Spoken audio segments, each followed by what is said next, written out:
All right. So we said that, and you probably already knew this, that matter is made up of atoms. We're talking more about the individual atoms, different types of elements and different types of atoms. And we said that all matter has mass and occupies space. Okay. And then we said that matter can be in its solid state. We said it can be in its liquid state, and we said it can be in its gaseous state. Right? All right. So matter, this is a logic tree. Matter, broadly speaking, can either be pure in its pure state. Okay, that just means that it's the same throughout. It's, how do I say this? It's the same substance throughout. And if it's pure, it will either be an element. This is kind of fun. Okay, basically, if you have a copper wire, you have all copper throughout that wire. That's just a pure element. Or if it's got the same repeating unit, it can be a compound. Examples of a compound we talked about is water, carbon monoxide. Okay, those are compounds. Or matter can be, and this, I mean, this just, I think, totally makes sense. Matter can be a mixture. And if it's a mixture, it basically, that's two or more substances, pure substances, same thing, and they are physically mixed. Oh, goodness, I can't spell. Physically mixed together. They're just tossed together. Okay, they're not connected with any sort of webbing, no intermolecular bonds. Okay, and I have some examples coming up. If your mixture, if it's not well mixed, it's, I guess, heterogeneous. This is what I call chunky. Okay, two or more things just thrown together, and it's not the same throughout. If it's well mixed, then we call that mixture homogeneous. So this would be well mixed. All right, it's a little bit more before I leave this important logic tree here. I'm going to go back to the left side. If it's a pure substance, or these two pure substances, elements and compounds, it is so cool. We can take, I don't know, maybe it's just me, we can take elements, and maybe you're kind of familiar with this. We're going to use, actually, this is going to be like a reaction arrow. We can have some sort of chemical reaction, CHM for chemical reaction, RXN for reaction. We can have some sort of chemical reaction, and we can take elements and build them up into compounds. Is that not cool or what? Maybe it's just me.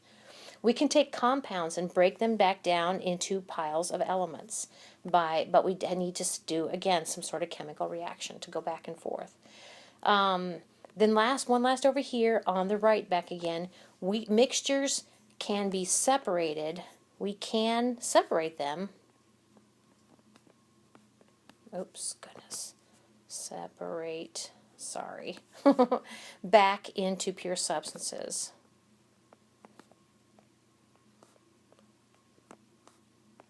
And not just anyway, I'm just going to say by physical means. Goodness, physical means. So since no chemical bonds are formed, you don't have to break any sort of chemical bonds. So anyway, that's kind of adding to this kind of flow chart of classifying matter as either being an element, a compound, or matter can be a mixture. And if it's a mixture, it's a homogeneous mixture or a heterogeneous mixture.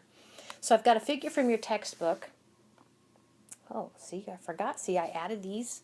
Notice that up here, between the left and the right columns, I've got the words related by physical means. That means that you simply toss pure substances together to get a mixture, or you can physically separate components out of a mixture and get back pure substances.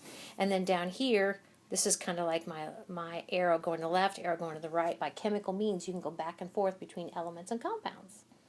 See, I just think I don't know. It makes sense to me. So here's some figure from your textbook to kind of show you then, okay, what we've got. These are the pure substances, and these are the mixtures. Okay. Down here, didn't choose aluminum, but it looks like we have copper here, copper atoms. Here we have sugar.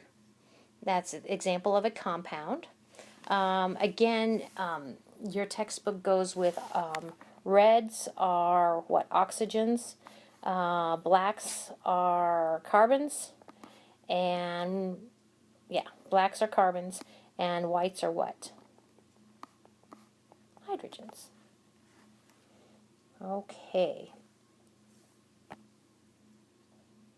Oh, sorry. I guess one other thing over here on the left, excuse me, on the right, the mixtures.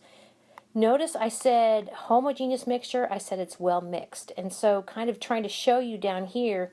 This is a mixture with three things. You see your Mickey Mouse structures. Those are your H2Os. The other things, it looks like. What do these look like? Maybe sugar cubes. So one of these is glucose. And the other thing in here actually is most likely, I'm thinking maybe caffeine. All right.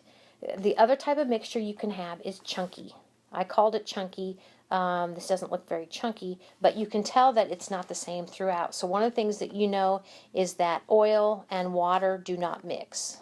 Okay, and that actually has to do with what we call their polarities.